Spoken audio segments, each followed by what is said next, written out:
ginian sendirian. Yang ada keseret ombak. Aduh. Nah ini dari semua prosesnya masih tradisional nih. Kayak kayu yang saya dudukin sekarang, fungsinya buat mempermudah bapak-bapaknya buat memeratakan gongnya sendiri.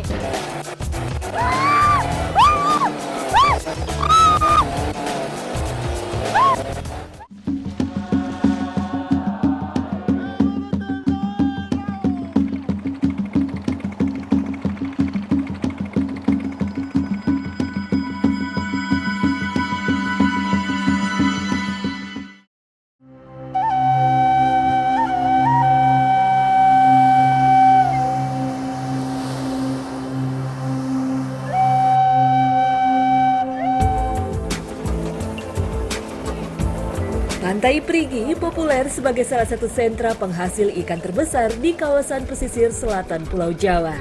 Nelayan di wilayah ini tak hanya mengandalkan teknik tangkap dengan cara melaut menggunakan kapal. Akan tetapi ada cara lain yang dikenal dengan nama katrol manusia atau tarik jaring. Setelah melakukan pengamatan terlebih dahulu terhadap posisi ikan, kini saat yang tepat untuk menebar jaring. Tidak ada tanda lokasi khusus di mana jaring harus dilepas. Semua disesuaikan dengan keberadaan ikan sebagai target buruan. Asalkan panjang bentangan jaring cukup untuk mencegat kumpulan ikan. Nah ini dia, lagi ngebentang-bentangin jaring-jaringnya dari pinggir pantai sekitar 200 meter ke tengah. Tuh, nanti dia muterin sampai ke pinggir pantai lagi, jadi membentuk setengah lingkaran. Nanti baru ditarik rame-rame.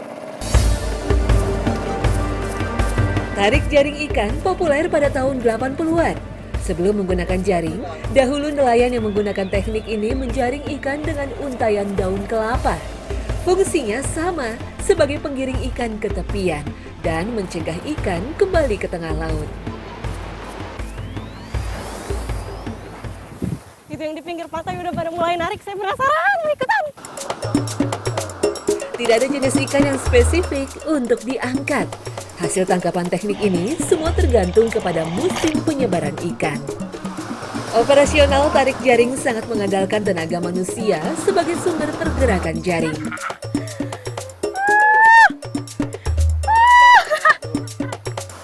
Ini jadi begini nih, keseruannya waktu pas narik janur nih.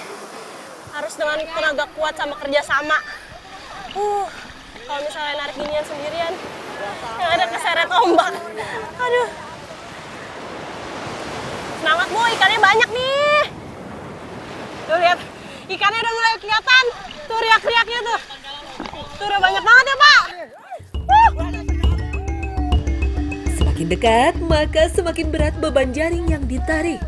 Namun sepertinya laut sedang bermurah hati hari ini. Energi yang harus kami keluarkan terbayar lunas. Kami berhasil menjaring ikan dengan jumlah yang cukup banyak. Kali ini nelayan berhasil menjaring ikan lemuru. Ikan ini merupakan kelompok ikan dari keluarga Sardinella yang hidup di wilayah sepanjang perairan selatan Pulau Jawa hingga Selat Bali.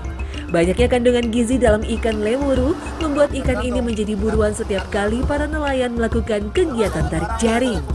Faktanya, lemuru mengandung protein, asam amino, hingga kalsium yang sangat bermanfaat bagi tubuh manusia. Ini dia nih yang kita dapat, ikan lemuru. Ya Pak ya, ini berminyak. Di sini udah banyak pembeli-pembelinya nih, udah nungguin, udah antri.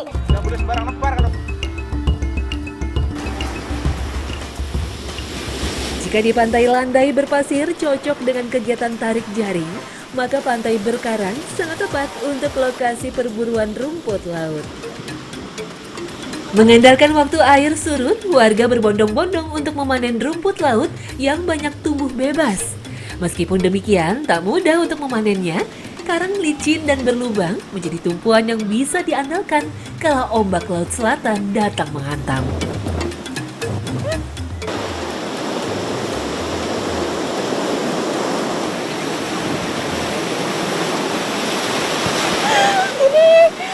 Namanya ombak yang besar yang kita harus mundur. Ini kayak gini rasanya. Gini ya Mbak ya. Rada takut juga nih sebenarnya. Tapi seru banget. Kita harus pasang kuda-kuda yang bener-bener Tuh lihat, biar kita nggak kebawa arus ke sana. Rumput laut jenis Glacilaria ini lebih dikenal dengan sebutan agar karena kandungan gel yang kuat sehingga banyak dimanfaatkan sebagai bahan baku pembuatan agar-agar. Bentuknya memanjang, di mana batang daun dan ranting sangat rancu untuk bisa diidentifikasikan.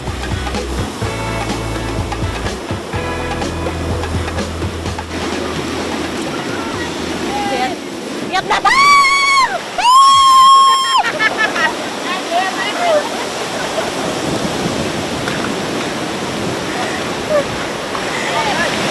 Asik banget nih.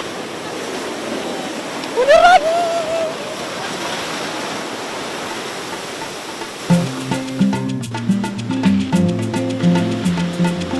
Di tempat yang lebih tenang inilah rumput laut yang saya cari berada. Semua warga bebas mengambilnya. Di berbagai daerah di Nusantara, tak hanya rumput laut liar yang dimanfaatkan, namun ada juga yang sengaja dibudidayakan oleh warga. Sebut saja Bali Barat, Sulawesi Utara, dan perairan Maluku yang menjadi sentra pertumbuhan rumput laut. Tak hanya untuk dikonsumsi skala kecil, rumput laut juga dijadikan salah satu komoditi ekspor.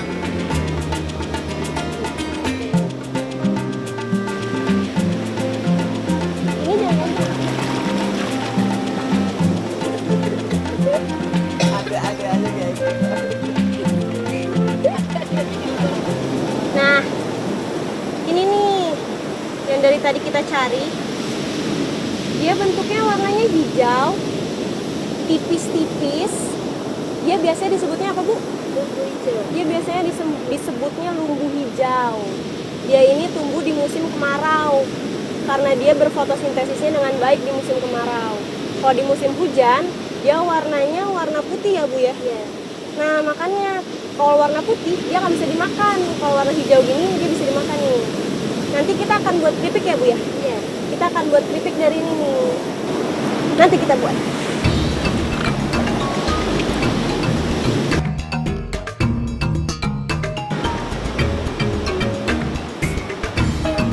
Rumput laut menjadi salah satu penanda sehatnya perairan.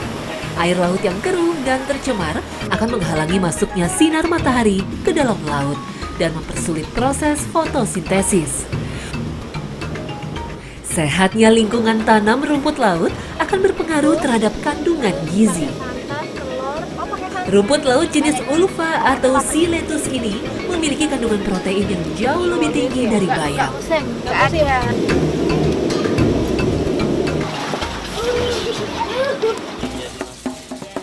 Rumput laut menjadi salah satu primadona warga sebagai cemilan unik dan tak dibutuhkan banyak bahan tambahan untuk mengolah makanan ini. Proses perebusan dilakukan berulang kali. Garam dilarutkan hingga daun sedikit lebih lemas dan siap diolah lebih lanjut. Berdasarkan sebuah penelitian, seaweed ulva dinyatakan baik untuk menyembuhkan penyakit cacingan secara alami. Sekitar sini ya, Bu. Ya. Semua.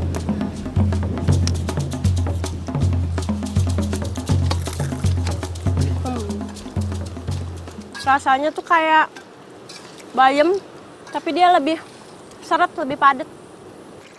Selain sebagai pemecah ombak di pesisir pantai, rumput laut ini juga dikonsumsi oleh warga-warga di sini nih. Ibu juga ngambil ini, bayar nggak, Bu? Nggak ya. Semua orang bebas buat ngambil rumput laut ini. Tapi ingat ya, bebas itu bukannya mengeksploitasi.